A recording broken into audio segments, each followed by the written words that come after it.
मुंबईची trip plan करताय तर तुम्हाला किती खर्च येणार आहे, कोणत्या कोणत्या ठिकाणी फिरलं पाहिजे, किती किती खर्च येणार आहे आपण या व्हिडिओमध्ये तुम्ही जर डायरेक्ट जर प्लेनने जर येणार असाल तर मुंबईला ते तुमचं भारी आवश्यक होतं, कारण प्लेनने तुम्ही धक्कामुक्कीपासून वाचू शकता. कारण मुंबईला जाणारी संख्या लोकांची संख्या असतात, वर्गात असतं काही ते स्वप्न पूर्ण करायला येत असतात. तर तुम्ही डायरेक्ट फ्लाईटने आलं तुम्हाला ते 1800 ते 2200 रुपये मध्ये तुम्ही जाऊन येऊ शकता मस्तपैकी. तर तिकडे आल्यानंतर तुम्ही गेट इंडिया ऑफ गेट मस्तपैकी, Mumbai of gate, Taj hotel सर्व आपण ते बघू शकतो मस्तपैकी. त्याच्यामध्ये काही विषय नसतो.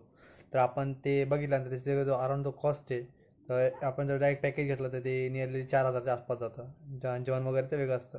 आपण ते नियरली धरलं तर 25,000च्या आसपास जाऊ शकतं. तर आपण ते भारी पडतं. आणि तुम्ही भरपूरसे गाईड्स वगैरे पण राहतात गेटच्या बाहेर आल्यानंतर, तुम्ही त्यांच्याकडे बुकिंग करू शकता डायरेक्टली. तर ऑनलाईन केलं ना भारी आहे.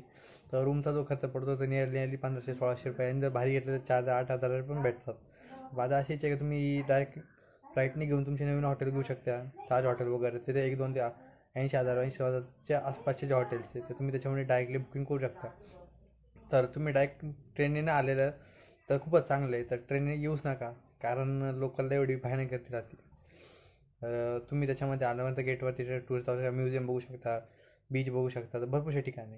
तर तुम्हाला नियरली जी कॉस्ट पडणार आहे, जर लोकल साध्याच्या जाणं असेल तर ती तुम्हाला कमीत कमी 10 ते 5,000मध्ये देऊ शकते तुमची मुंबईची ट्रिप. तुम्ही जास्त खर्च नाही करता, डायरेक्ट टुरिस्ट गाईड घेता, तुम्हाला ते परवडेल. तर तुम्हाला हा ब्लॉग आवडला असेल तर तुम्ही चॅनल सबस्क्राईब करा आणि व्हिडिओ लाईक करायचं नका. तर अशा इन्फॉर्मेशन व्हिडिओ आपण आणत राहतो.